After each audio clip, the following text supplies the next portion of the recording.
This Shabbat is an amazing prime time experience. Firstly, we take out 3 Torahs, something very unusual during the course of the year.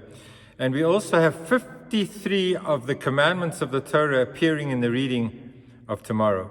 1/12 of the entire 613 commandments of the Torah are read tomorrow morning. And most of these laws are civil laws. They relate to humanitarian responsibilities to one another, to look after somebody else's property, not to cause damages, to ensure that there's healing, to restore a lost item to its owner, to look after the well-being of animals, for a husband to care for his wife, and to look after the widow and the stranger and the orphan. All of the civil code that relates to one human being dealing with another human being.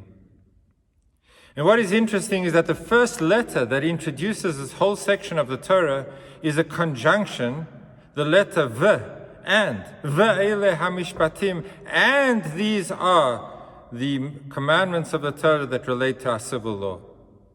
And Rashi says that this and is a very important link, because what it is telling us is Ma elu mi Sinai af elu mi Sinai.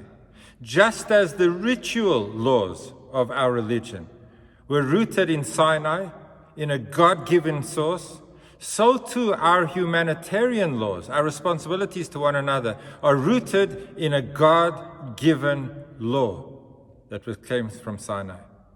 And the question is why? Why is it that laws that seem to be so logical, that they are included in the constitutions of any country of the free world, to care for one another, to understand the laws of damages, to restore, to respect each other's property, to look after one another, that is something that every constitution of a country of the free world would want to embrace. So why do we need to say that our laws that relate to humanitarian responsibility are rooted in Sinai? And there's something very profound that is being taught to us.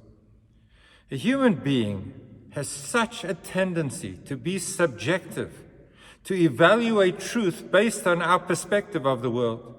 If you look at America today, that is going through a trial, an impeachment trial, and half of America believes there is guilt, half America believes there's innocent, and although sophisticated intellectual arguments are presented, the bottom line is that there is a bias of opinion that is predicated on what side of the nation one finds oneself. What is one's political persuasion and perspective? And that predetermines and affects the way we evaluate, supposedly so logically, what is right and what is wrong.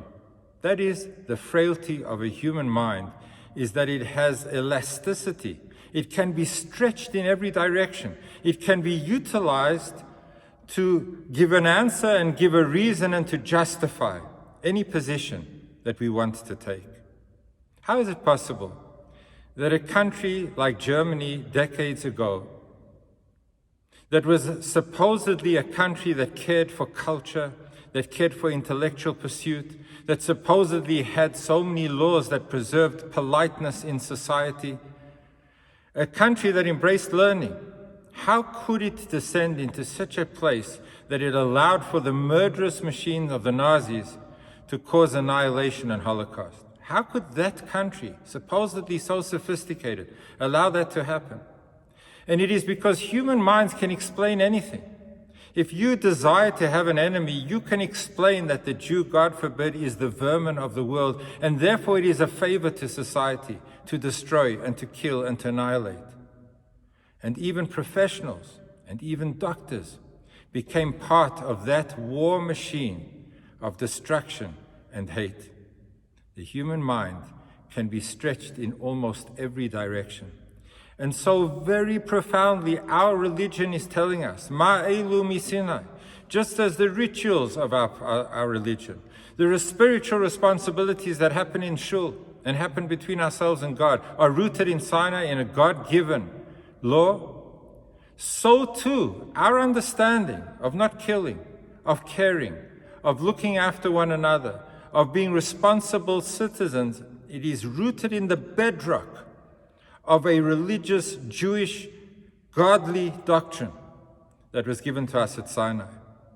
Our minds can be so sophisticated and can pursue such heights, But we always have to remember that there is an infinite God, transcendent of the human capacity, that lays down the rules and regulations that preserve society for eternity, not just when it is convenient and fits into our political persuasion. We've entered into the new month of Adar. The month of Adar is associated with joy and happiness. Mishenichnas Adar marbim besimcha, we increase joy and happiness. And simcha, joy, is able to break all the boundaries that normally confine us and limit us in our thinking. May Hashem turn this month, the month of Adar, leading into the month of redemption that comes with Pesach, may this month of joy and happiness break all of the requirements for laws and regulations, including those that restrict our interactions and force us to distance ourselves socially. May the reasons for that be taken away so that we can celebrate truly and truly in Yerushalayim. May that be speedily in our days. Have a good Shabbos and a good Chodesh. See you in Shul tonight.